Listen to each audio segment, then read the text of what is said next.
네, 안녕하세요. 과학톡 장슬기입니다. 우주에 대한 인류의 관심은 끝이 없죠. 그런데 그 우주에 대한 인류의 관심의 시작은 바로 우리가 가장 가까이에 있는 위성, 달입니다. 오늘 과학톡에서는 가장 가까이에 있는 위성, 달에 대해서 알아보도록 하겠습니다. 네, 1969년에 아폴로 11호를 타고 달에 처음으로 첫 발을 내디딘 사람이 있습니다. 바로 닐 암스트롱인데요. 닐 암스트롱은 자신의 발걸음이 인류에게는 첫 도약이라는 말을 했습니다. 어떻게 달이 만들어졌고 어떻게 달이 우리에게 영향을 미치길래 이렇게 달이 도약이라고 얘기를 하는 걸까요? 달은 어떻게 만들어졌나요, 최 박사님? 네, 달은 여러 가지 만들어진 가설들이 있는데요. 그중에서 맨 먼저 시작된 게 우리 태양계가 먼지하고 또 가스들이 같이 이렇게 뭉쳐지면서 만들어졌을 때 그때 중심에 태양이 있고 그다음에 수검지와 목토 이렇게 행성들이 만들어지면서 중간중간에 또 행성들 주변으로 작은 소용돌이가 만들어지면서 그때 지구하고 달하고 같이 만들어졌다는 가설이 첫부터 시작을 했어요. 그리고 또 달이 지구가 만들어지고 난 다음에 굉장히 빨리 돌면서 거기서부터 달이 분리되어졌다는 가설이 또 있고요. 그리고 또 한참 뒤에 지구가 다 만들어지고 난 다음에 주변에 떠돌고 있던 소행성들이나 이런 것들을 달이 가다가 불러서 캡처해서 붙들고 있다는 그런 포획설도 있고요. 이런 것들이 아폴로 시대 이전까지는 사람들이 이제 특별한 관측 결과가 없어서 그냥 가설로만 그렇게 다들 생각을 하고 있었는데 아폴로 결과가 있고 난 다음부터는 이제 좀 더 정교하게 거대 충돌설이라는 가설이 이제 힘을 받기 시작을 했습니다. 그거는 화성만한 크기의 천체가 옛날 지구하고 충돌을 해서 중심에 있는 무거운 물질들은 다 지구한테 주고 가벼운 것들은 먼지가 지구 주위를 떠돌다가 걔네들이 뭉쳐져서 달로 만들어졌다는 그런 가설입니다. 먼지가 뭉쳐진 게 결국 달이게 되는 거네요. 네. 그러면 우리 로켓 박사님, 달은 인간에게 어떤 의미이길래 우리가 이렇게 달을 중요하게 생각하는 걸까요?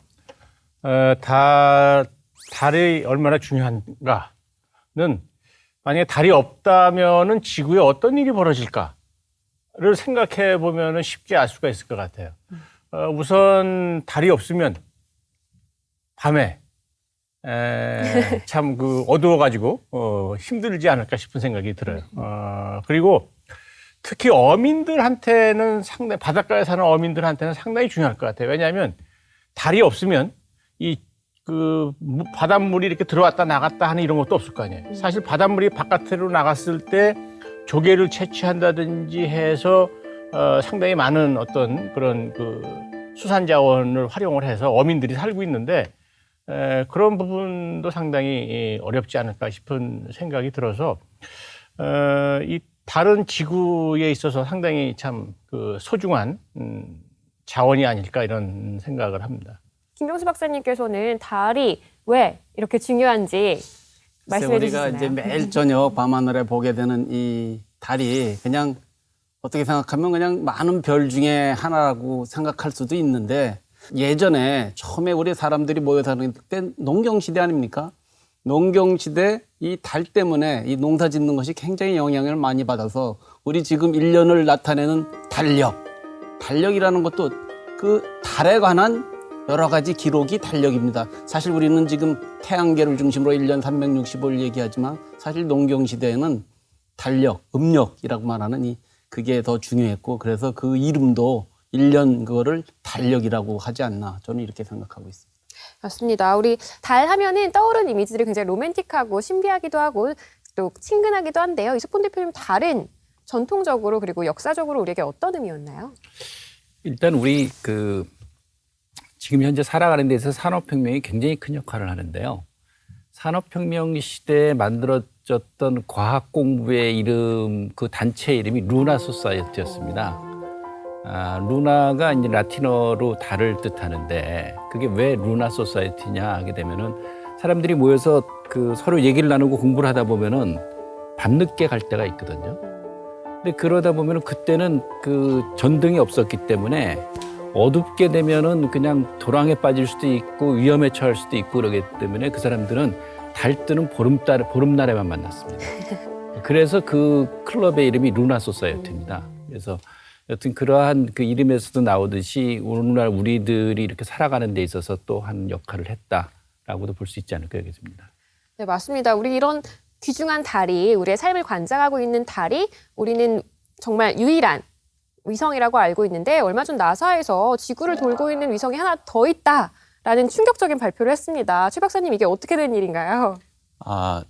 우리가 지구 주변에 다른 소행성이나 아니면 다른 물체들도 돌고 있는 것들은 있습니다. 그러니까 우리 태양계가 수금지와 목토천해 이렇게 해서 행성들만 있는 게 아니고 그 사이사이에 작은 소행성들이 무수히 많이 이제 왔다가 나갔다가, 그리고 또 어떤 것들은 지구 안으로 들어오면 유성우가 되기도 하고, 그래서 지표면에 떨어지면 운석으로 우리가 발견을 하잖아요. 몇 년 전에 진주에서 운석 발견했지 않습니까?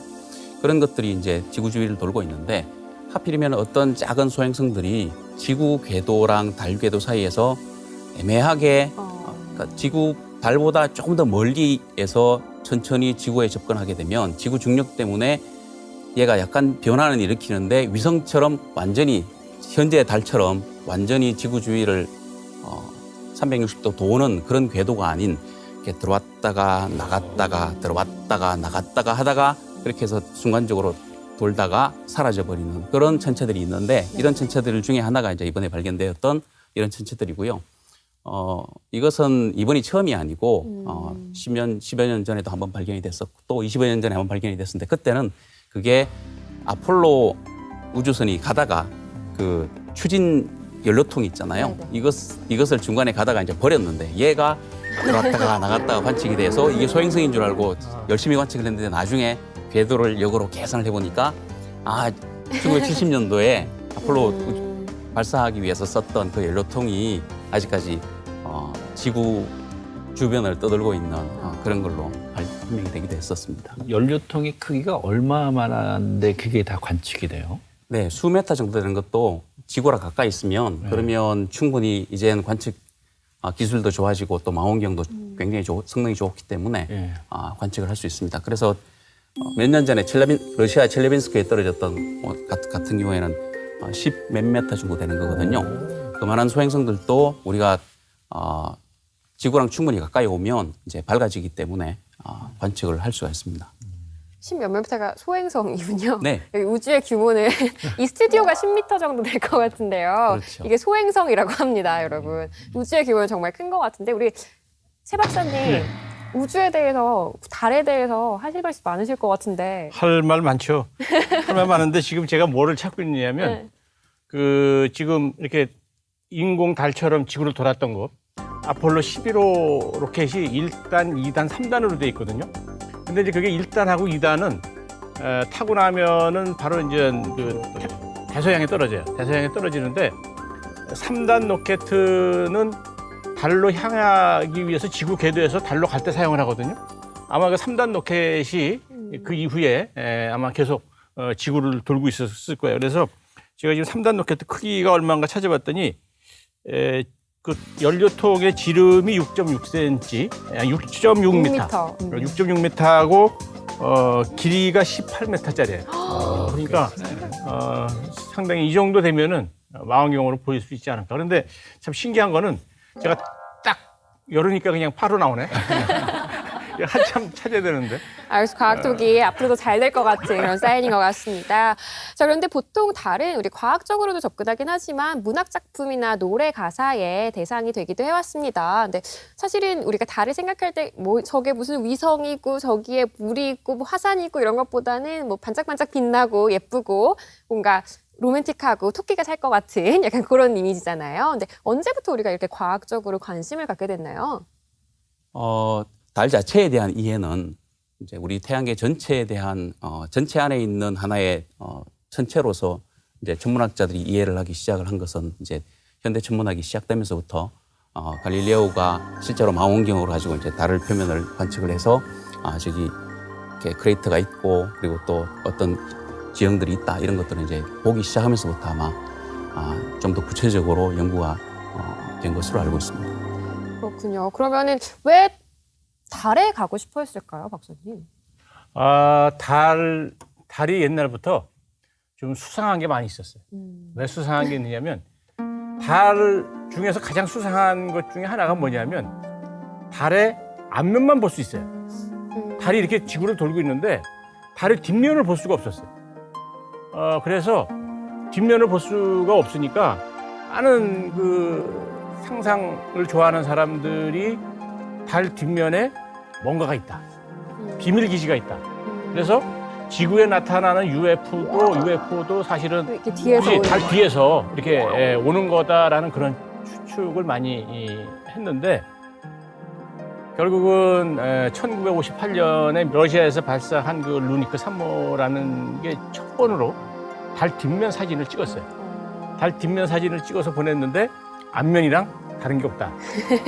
이제 그렇게 판명이 되고 나니까 이제 소설가들이 쓸 일이 없잖아요. 그전에는 이제 그 달 뒤에서 이제 모든 그 지구상에서 이상한 것들은 다 이제 그쪽에서 생기는 걸로 핑계를 댔는데 사진을 찍고 난 다음서부터는 이제 그런 일이 없어져서 그게 이제 지금은 화성으로 많이 갔죠. 화성으로 많이 갔는데 어떻든 그 달 뒷면을 볼 수 없었던 거 지구에서 그것이 이제 가장 많은 사람들한테 신비의 대상이 되는데 이야기 나온 김에 그것 좀 한번 설명 좀 한번 해주세요. 네.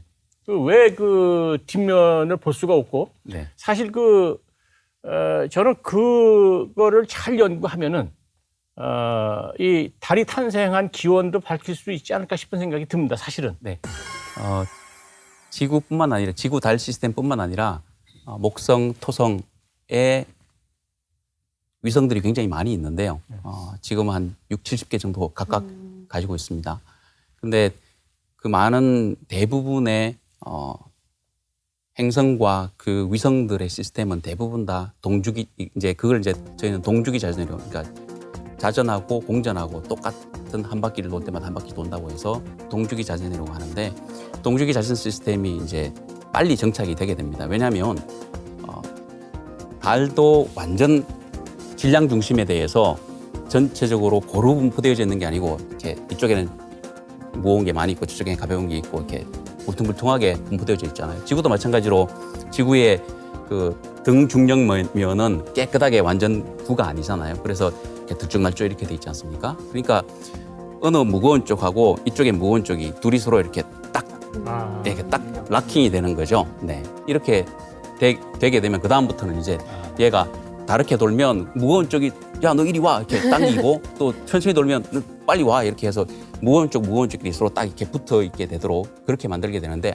아직은 지구는 달한테 묶여져 있지 않죠. 왜냐하면 지구는 달한테 아무 면이나 다 보여주죠. 그렇지만 달은 지구한테 가장 무거운 쪽 앞면만 우리한테 보여줍니다. 그래서 달을 내부를 이제 쫙 잘라서 무게 중심은 조금 앞쪽으로 당겨져 있어요. 그러니까 전체의 형상의 중심하고 그다음에 무게 중심은 지구 쪽으로 조금 더 이렇게 당겨져 있습니다. 그래서 무거운 쪽이 이제 지구를 향해서 딱 이렇게 묶여져 있어서 이렇게 돌고 있기 때문에 앞면만 우리한테 보입니다.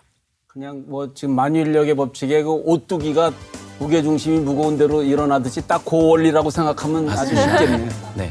그러면 아폴로 11호 같은 경우는 달에서도 특히 고요의 바다라는 곳에 착륙을 했습니다. 우리 지구 같은 그런 바다인가요? 네. 그래서 이제 사람들이 그 바다라는 용어 때문에 이제 조금 혼돈을 하긴 하는데요. 맨 처음에 달을 처음 봤을 때 이제 뭐 토끼든 아니면 거북이든 어쨌든 우리가 그 형상은 좀 어둡지 않습니까?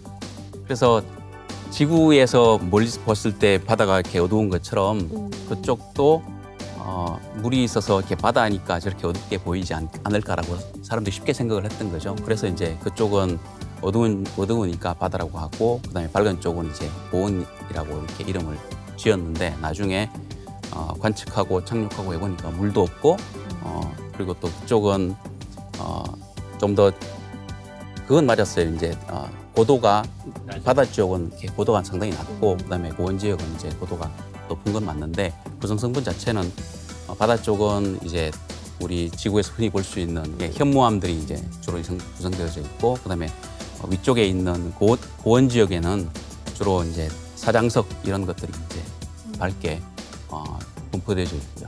그리고 또 그 주변에는 과거에 겉으로 보기에는 많은 소행성들의 충돌 흔적들이 그렇게 많이 맨눈으로 봤을 때는 많이 없었는데 망원경으로 보면 볼수록 소행성의 충돌 흔적들이 줄줄줄 많아지는데 그것을 지상에서 제일 좋은 망원경으로 봐도 보면 볼수록 작은 소행성들의 충돌 흔적들이 점점 많아져요. 근데 거기서 위성까지 보내가지고 더 자세히 봐도 더 많은 거예요. 그래서 우리가 달이랑 지구랑 거의 비슷하게 생겼으니까 한 45억 년 정도 나이를 생각을 하는데, 그러니까 45억 년 동안 계속 소행성들이 계속 충돌을 하니까 그 전에 있던 것들은 충돌로 지워지고 그 위에 또 만들어지고 또 만들어지고 하니까 이제 계속 그렇게 있어서 굉장히 많은 운석 충돌 흔적들을 가지고 있죠. 근데 이제 아폴로 11호 착륙 장소를 정할 때, 그 고요의 바다에 이제 이렇게 네. 착륙을 시키게 되는데, 바다에 뭐 우주선을 빠뜨리려고 했던 건 아니고, 그 지역이 바다처럼 제일 평평합니다. 그러니까 우주선이 그냥 그 달에 착륙하는 우주선이 위에서 그냥 이렇게 뚝 떨어지는 게 아니고, 사실은 이렇게 정사로 해서 궤도를 따라서 옆으로 가면서 이제 그 고도를 낮추거든요. 그렇기 때문에 이렇게 산악 지역보다는 평평한 지역에 착륙을 시켜야 이걸 안전하게 이제 착륙을 시키기 때문에 이제 사실은 그 가장 달에서 그나마 이제 이 좀 평평한 그런 지역인 그 고요야 바다에 이렇게 착륙을 시키게 이제 되는 거죠. 그렇군요. 아까 최 박사님 말씀하시기를 현무암이랑 사강암 성질로 되어 있다고 했는데 도대체 이게 달을 구성하고 있다면 어떤 의미를 갖는 건지 궁금합니다. 그러니까 지구에서 보고 있는 암석이랑 그렇게 많이 다르지 않습니다. 그리고 또 우리 우주 공간에 있는 다른 암석들, 소행성이 많은 그런 소행성들의 암석들하고도 그렇게 많이 다르지 않고요. 그래서 물론 이제 내부의 압력과 온도가 다르기 때문에 이제 그 지구 내부에서 만들어지는 그런 암석들은 좀 종류가 다릅니다. 그러니까 온도 압력이 다르기 때문에. 그렇지만 바깥에서 볼 수 있는 이런 그 사장암 같은 그런 종류들은 거의 대부분 다 소행성에도 볼 수 있고 지구 표면에서 볼 수 있고 그다음에 달에서도 볼 수도 있고 그렇게 해서 굉장히 많이 우주 공간에서 전체적으로 딱딱한 그러니까 수금지화까지가 이제 지구형 행성들이 사는 공간이잖아요. 이 공간에는 대부분 비슷한 물질들을 다 이렇게 대부분 공유를 하고 있는 것으로 그렇게 이해를 할 수가 있겠습니다. 이제 멀리서만 보고 빛나는 것만 보는 게 아니라 달 착륙 지도까지 우리 박사님께서 만드셨다고 합니다. 앞으로 이제 고요의 바다뿐만 아니라 다른 곳에도 이제 착륙을 할 수 있을 것 같은데 이 지도에 대해서 좀 소개 좀 부탁드릴게요, 박사님. 네, 우리나라도 이제 달 탐사를 하기 위해서 우주선을 만들고 발사도 하고 이제 계획을 하지 않습니까? 이제 대부분 러시아랑 구소련이랑 그다음에 이제 미국이 대부분 다 달에다가 이제 족적을 남겼죠. 그리고 최근에 이제 중국이 족적을 남기고 일본 지금 이제 곧 가려고 지금 준비하고 있고요.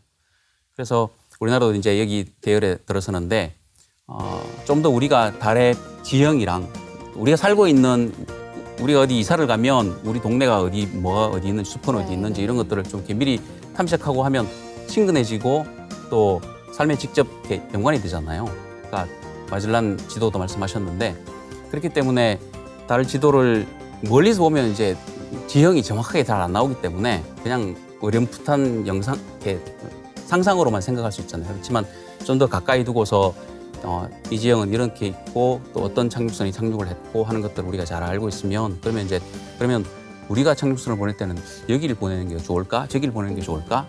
이런 가까이 생각할 수 있는 어떤 좋은 소재가 되지 않겠나라는 생각이 들어서 그 지도는 여기에서 찍은 건가요? 네, 우리나라에서? 우리나라에서 찍은 겁니다. 네. 음. 그래서 앞면만 있습니다. 안 그래도 여쭤보려고 그랬습니다. 이제 곧 우리나라도 착륙을 해서 뒷면 지도도 만들어야 될 텐데. 네, 그러면 우리 박사님께서도 그렇고 우리 최 박사님께서도 그렇고 이제 우주를 연구하시고 계세요. 근데 사실 우주라는 게 되게 멀어 보이잖아요. 되게 어려워 보이고 거대하고 우주를 연구하시게 된 계기가 따로 있나요? 저는 어느 날 해변에 누워서 이렇게 밤하늘의 별들을 쭉 이렇게 보면서 시간 그리고 공간이라는 것들을 이제 한번 생각을 해본 적이 있어요. 이제 시간으로 생각하면 우주의 나이를 생각하고 그다음에 이제 내가 사는 이렇게 시간 40, 50, 100년 뭐 이렇게 생각을 해보고 그리고 또 공간이라고 하면 이제 지구부터 시작해서 저 우주 끝까지를 생각을 해보면 굉장히 우리가 생각하고 있는 그 두 가지 질문이 사실은 천문학의 대부분입니다. 시간과 공간에 대한 이야기인 겁니다. 그렇기 때문에 그래서 이제 자연스럽게 저도 이제 천문학을 하게 되었고 첫 번에 이제 지구에서 인공위성을 1957년 10월 4일 날 발사를 했어요.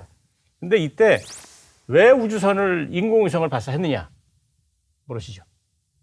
왜 우주선을 발사했냐면 지구 그 당시만 해도 지구에서 우주로 나가면은 이 지구가 포함되어 있는 이 우주에 대해서 알지를 못했어요. 지구도 몰랐어요. 지구에서 예를 들어서 뭐 한 몇십 킬로 올라가면은 거기 상태가 어떻든지 그런 것도 사실 몰랐어요. 그래서 1957년에 유엔에서 우리가 살고 있는 지구를 좀 관측해봐야 되겠다라고 해서 지구 관측의 해로 이렇게 정했고 지구를 관측하는데 가장 좋은 방법이 인공위성을 발사를 해서 지구를 회전시키면서 관찰하는 것이 가장 좋겠다라고 해서 이제 사실은 우리가 살고 있는 지구를 좀 알아보자라고 해서 그 인공위성을 첫 번째 이제 스푸트니크 1호를 발사하게 된 겁니다. 그래서 이 우주 개발은 말처럼 무슨 뭐 우주를 개발하자 그런 것이 아니고 우리가 살고 있는 지구를 포함해서 이 우주를 좀 알아보자라고 해서 시작이 된 걸로 생각이 되고 지금도 그런 차원에서 계속 우주 개발이 진행되고 있다라고 이렇게 생각하시면 됩니다. 네, 그런데 그 우리가 또 알아야 될 것 중에 하나는 우주 개발이라 그럴 때 그 인류라고도 생각하지만 조금 더 우리가 구체적으로 들어가면 서양 사람들의 도전입니다. 우리 동양 사람들은 뒤늦게 시작을 했고 또 아주 일부를 하고 있고요. 근데 지금 동양에서 굉장히 잘하는 데가 이제 중국이거든요. 근데 중국 같은 경우에는 이 우주 개발을 하면서 목적이 어디에 있냐 하게 되면은 가령 지금 미국 사람들이 주로 화성 쪽으로 가고 있지 않습니까? 달에 이어서 화성으로 가는데 그 사람들은 늘 지구에서도 그렇지만 식민지란 개념을 갖고 있어요. 새로운 부의 원천이다. 이런 생각을 갖고 있는데 중국 같은 경우에는 지금 새로운 부의 원천을 찾아서 가기보다는 사실은 군사적 목적이 강합니다. 앞으로 21세기의 전쟁은 우주 전쟁이 된다고 보고 있거든요. 우주에서 음속 22배에 되는 폭탄이 이렇게 쏠 수가 있고 그러기 때문에 또 더 나은 것은 레이저포 같은 걸 쏘고 그러기 때문에 이후로의 어떠한 그 우주 전쟁이 이 지구에서의 그 국방에 있어서 굉장히 중요하다 이런 생각을 갖고 있는데 그 예로 알 수 있는 것이 지금 중국은 항천국이라고 있습니다. 그 항천국에서 이 우주라든가 달에 가는 거를 관장하고 있는데 그 책임자가 군인입니다. 그래서 우리들이 우주라는 거를 생각할 때 어떤 하나의 상상력을 발휘하는 이면에 또 다른 면에는 그런 군사적인 목적도 있다는 거. 그렇기 때문에 우리도 일정한 부분에 있어서는 그런 우주에 대한 그 계속적인 관심을 가져야 된다는 거.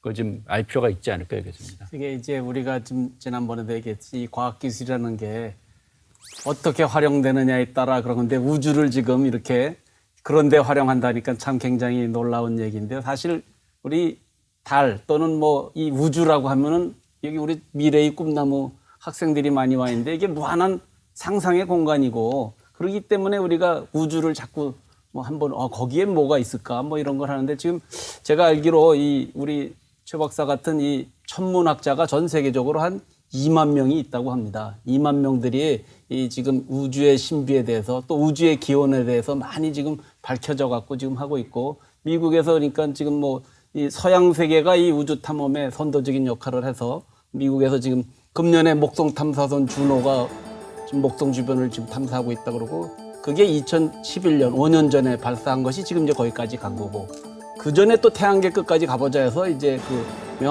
명왕성 탐사선 뉴 호라이즌이 그게 지금 이제 태양계 끝까지 거의 다 갔어요.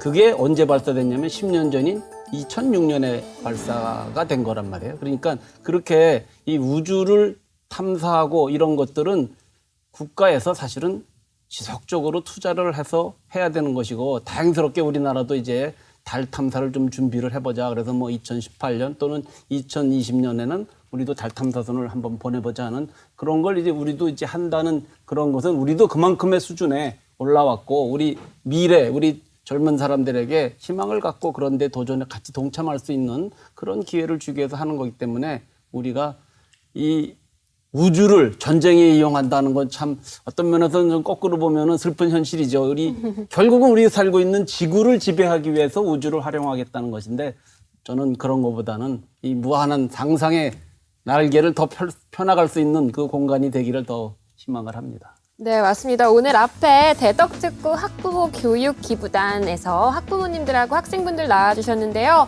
최 박사님께 달에 관한 질문 혹은 우주에 관한 질문 있으신 분 있으면 손 들고 말씀해 주시면 좋을 것 같아요. 한솔중학교 2학년 이진기입니다.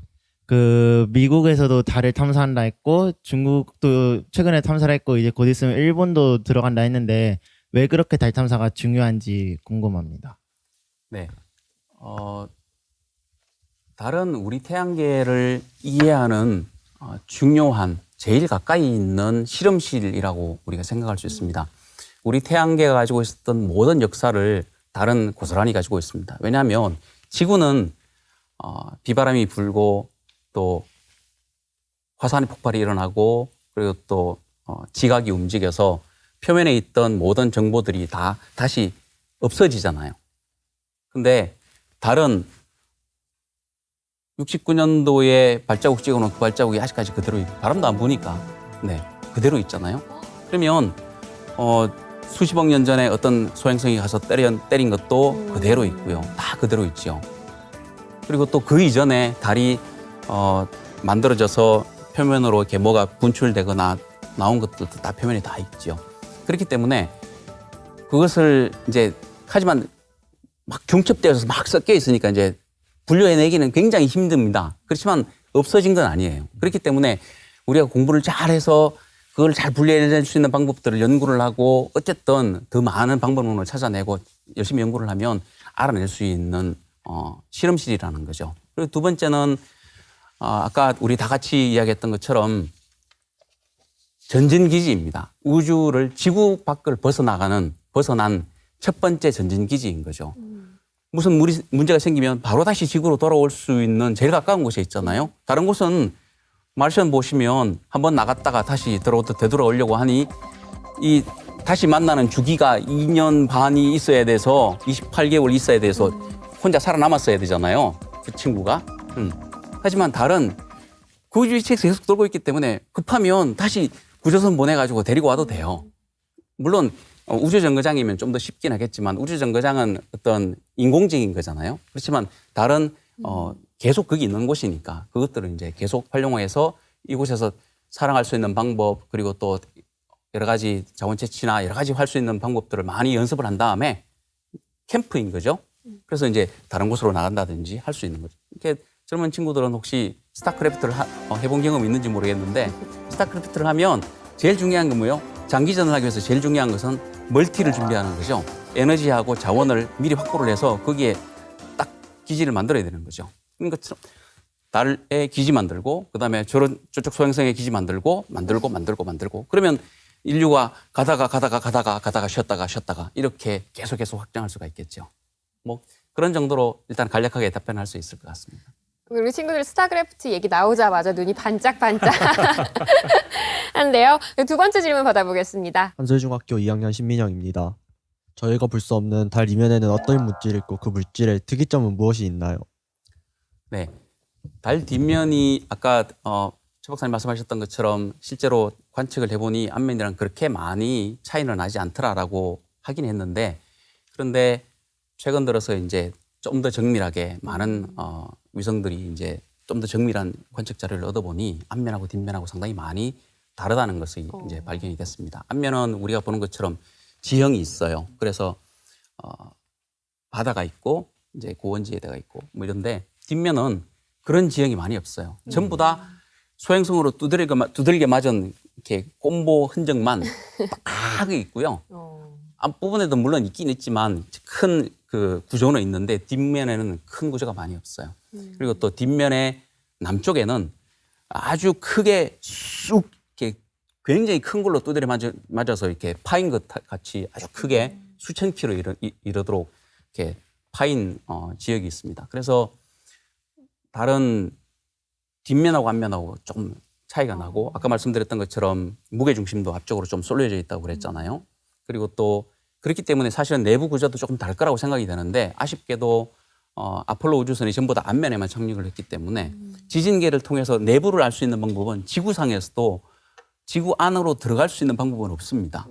지진계를 통해서 이쪽에서 땅 때려서 지진파가 저쪽에서 어떻게 도달하느냐 그것을 보고서 이제 내부에 몇 층의 구조가 있고 그래서 액체 핵이 있고 고체 내핵이 있고 이런 것들을 우리가 알았는데 다른 이제 앞면에서 때려서 뒷면으로 가서 뒤에서 관측을 해야 되는데 뒷면에 착륙선을 아무도 착륙을 못했어요. 그래서 그래도 뒷면에서 혹시 때렸으면 앞면에서 관측하면 되는데 뒷면에서 정확하게 어디서 때렸는지를 우리가 모르기 때문에 뭐 신호를 잡았는데 여기서 때려서 이렇게 온 건지 여기서 때려서 이렇게 온 건지 모르기 때문에 아직 달의 내부를 정확하게 우리가 알지를 못하고 있습니다. 그래서 이제 앞면하고 뒷면의 어떤 차이가 어느 정도 깊이까지 차이가 나는지 이런 것들에 대해서 앞으로 우리가 좀 더 연구를 해봐야 될 주제로 남아 있습니다. 그렇군요. 달이 되게 예쁜 모습만 저에게 보여주고 있는 거였네요. 그럼 마지막 질문 한번 받아보도록 하겠습니다. 한솔중학교 3학년 이상헌입니다. 네. 아까 달 때문에 밀물이랑 썰물 현상이 일어난다고 했는데 또 달 때문에 일어난 현상이 있나요?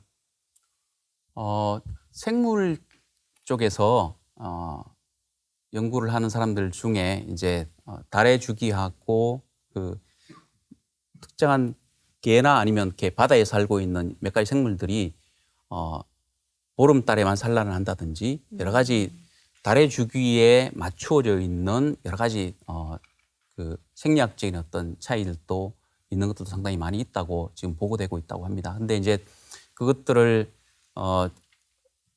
그게 사실은 어떤 연계에 의해서 달빛을 얘가 알고서 하는지 아니면 중력을 자기가 감지를 해서 하는지 그게 아직은 아무도 모르고 그냥 그렇더라 하는 것. 그리고 그쪽에 살고 있는 어부들은 다 알고 있는 사실이에요. 그러니까 몇몇 그런 상황들이 있는데 이제 그런 것들이 어떻게 연결이 되고 하는지는 조금 더 우리가 연구를 해봐야 될 문제이고 그 외에 다른 그러니까 생물 이외에 다른 지역적인 영향에 대해서는 이제 아까 말씀드렸던 것처럼 밀물, 썰물 그리고 또 뭐 그런 것 이외에는 크게 영향을 주고 있는 것은 현재 상황에서는 없는 걸로 알고 있습니다. 네, 오늘 이렇게 달과 우주에 대한 이야기를 들어보니까요. 이런 연구들이 뭔가 밑그림 없는 퍼즐을 맞추는 느낌입니다. 어떻게 맞춰야 될지도 잘 모르겠고 맞춘다고 해서 이게 정말 정답인지도 잘 모르겠지만 꼭 맞추고 싶은 그런 느낌이 드는 그런 연구인 것 같은데요. 오늘 자리해주신 우리 최 박사님 감사드리고요. 그리고 같이 말씀 나눠주신 박사님들 감사드립니다. 그리고 특히 오늘 여기 자리해주신 대덕특구 학부모 교육기부단 여러분들 함께 감사드리겠습니다. 지금까지 과학이 우리에게 주는 시사점을 지켜보고 그리고 재미난 이야기로 풀어보는 시간 과학톡이었습니다. 네, 여러분 병원에서 한 번쯤 CT나 MRI, PET로 검사를 받아보신 적이 있을 텐데요. 이런 첨단 장비들은 진단율 100%를 향해 달려가고 있다고 합니다. KTV 국민기자 김가영 기자가 이 영상을 준비했다고 하는데요. 영상 보시면서 오늘 시간 마무리하도록 하겠습니다. 지금까지 과학과 국민이 소통하는 시간 과학톡이었습니다. 시청해주신 여러분 고맙습니다.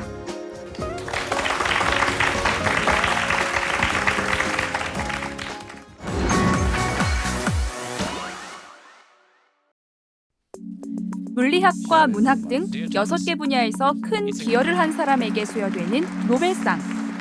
노벨상 최초의 수상자는 누굴까요? 1901년 최초로 노벨 물리학상의 영예를 누린 과학자는 빌헬름 렌트겐입니다. X선을 발견했다는 업적 덕분이었는데요. 렌트겐에게 노벨상을 안겨준 이 X선이 오늘날 첨단의학 영상 장비의 시초입니다. 컴퓨터 단층 촬영 CT는 X선을 쪼여 인체를 가로로 자른 단면을 촬영하는 기술입니다. 이 원통 모양 기계엔 X선 발생 장치가 달려 있는데요. 원통이 회전하면서 인체를 여러 각도에서 촬영하고 X선이 인체 각 부분을 통과한 정도의 차이가 평면 영상으로 표현됩니다. 이렇게 얻은 영상은 컴퓨터 재조합을 거쳐 입체 영상으로 만들어집니다. CT의 시작은 1917년으로 거슬러 올라갑니다. 오스트리아의 수학자 요한 라돈이 CT의 기본 원리가 되는 수학 이론을 개발한 때인데요. 이후 오랜 연구 끝에 1971년 영국의 엔지니어 고드프리 하운스필드가 최초의 CT 스캐너를 개발했습니다. 하운스필드는 CT의 또 다른 고안자인 앨런 코맥과 함께 1979년 노벨 생리의학상을 수상했습니다. 오늘날 CT는 의학용 영상기술의 시초이자 기본적인 검사법으로 사용되고 있습니다. 이뿐만 아니라 오래전에 죽은 미라를 촬영해서 과거의 시대상을 분석하거나 전자제품의 결함 원인을 밝혀내는 등 분야를 가리지 않고 널리 활용되고 있습니다. CT가 방사선으로 우리 몸 곳곳을 훑어본다면 자기공명 영상, MRI는 자기장을 사용합니다. MRI는 자기장과 고주파로 몸 안을 촬영하는데요. 우리 몸의 물 분자를 자기장으로 자극한 뒤 고주파를 쏴서 되돌아오는 신호를 영상으로 나타내는 겁니다. MRI는 1970년대에 개발됐습니다. 의사인 레이먼드 다마디안이 최초로 개발하고 화학자 폴 로터버와 물리학자 피터 맨스필드가 발전시켜 오늘날에 이르렀습니다. MRI의 장점은 신경, 혈관, 힘줄 등 연조직을 선명하게 표현할 수 있다는 건데요. CT보다 연조직 표현력이 좋기 때문에 근육과 인대, 뇌조직에서 발생하는 질병을 진단하기에 아주 좋습니다.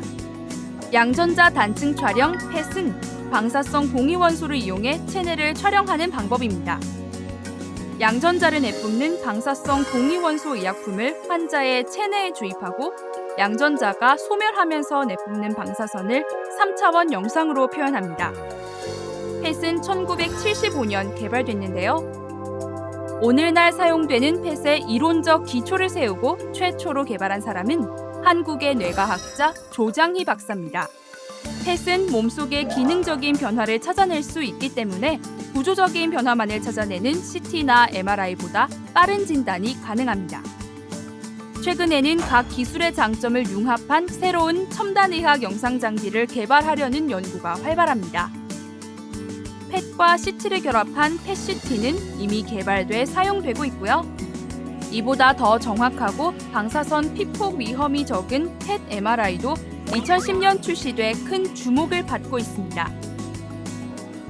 첨단의학 영상기술의 발전을 보면 100세 시대도 그리 먼 미래는 아닌 것 같습니다.